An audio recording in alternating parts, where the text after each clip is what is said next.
Appreciate it. And speaking of this case, the one thing when we were texting that I was thinking about, talking to you is one thing you said or we talked about is that when you're involved in something like this with Rex Sherman's families, it never ends. Once it never ends. This is never going to end for them. This never ends for you. And then also, there's a before and there's an after. So if you could Mm-hmm. kind of explain that to the folks, I know you talk about this. If you could explain what that's like.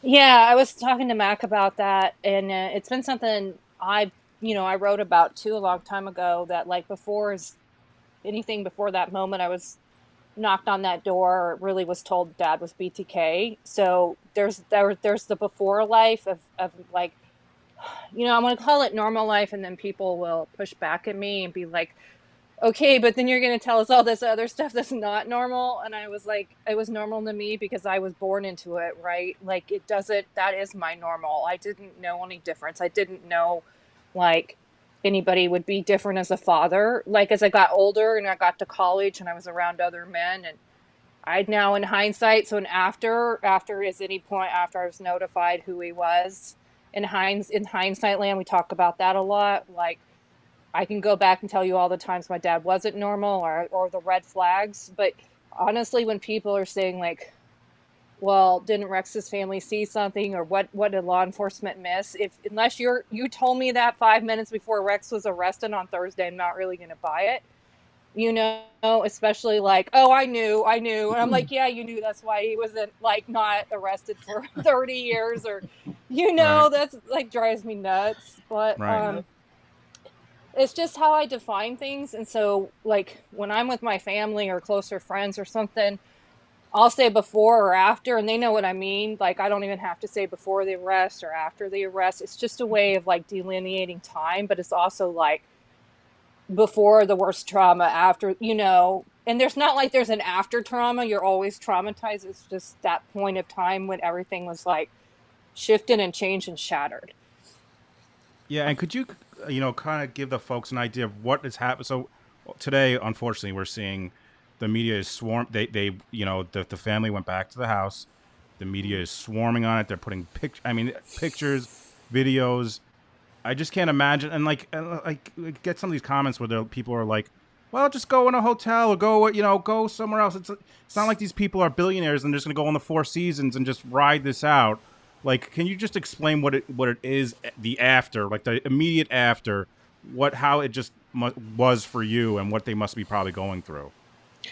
Yeah, you're dealing with so much. And like, we don't know their finances. I mean, it sounds like Rex has a ton of property that is still being hunted down. I mean, I literally have a bunch of people in my DMs like, where do you think his property is? Mac and I have been talking about it. Like, there's so many people. I don't think anybody has an answer where all the property is. I don't even know if law enforcement does. There's some crazy things going on with property with this guy, like all over the country.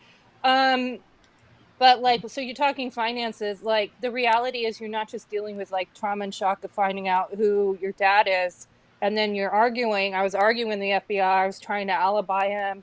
Then I literally like turned him in on an eighth murder down the street, like within 30 minutes. Like, from a practical side, like, I wasn't even allowed to talk to my mom or my brother or any family for hours. Law enforcement's like, you can't talk to them. They had to clear us.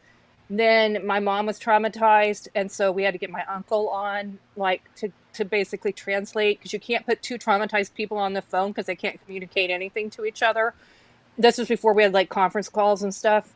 And like, another reality is like, my family, my husband and I, when I was married at the time, we didn't have cable.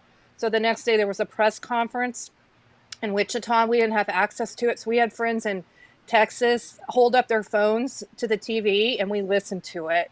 And then literally, like, if you saw at Rex's press conference, like, people are clapping. And if you had looked like behind the DA or whoever that was, there's like family victims there, right? Like, why are we clapping? There's dead people. Like, I don't, like, I understand, like, Mac will say from a law enforcement thing, it's like this big victory, but why are we all celebrating and clapping? Like, that's another reality. But then, like, finances, like, my mom had a mortgage on our little 3-bedroom ranch house. She never wanted to sleep there again. She wouldn't have been able to handle it mentally trauma wise. She wasn't safe there from like the lookaloos and the media and the creepers. People were tearing our house apart like piece by piece by like they stole our mailbox numbers on the house. And the reality is Mac will tell you law enforcement they have to go on to the next case, and so they'll go in Mm-hmm. get what they need, then they remove that crime scene tape and they're done. Yeah, So it's go a ahead. lot to manage. Right. I can't. I just. I. That's why. Like, I wish people just show some grace and like some of these people coming in here acting like they know how they would react or they knew they would have known. It's like, come on, get out of here with that nonsense. You wouldn't have known, and don't tell me you would have left. Or it drives me insane. But before I go on a tangent on that,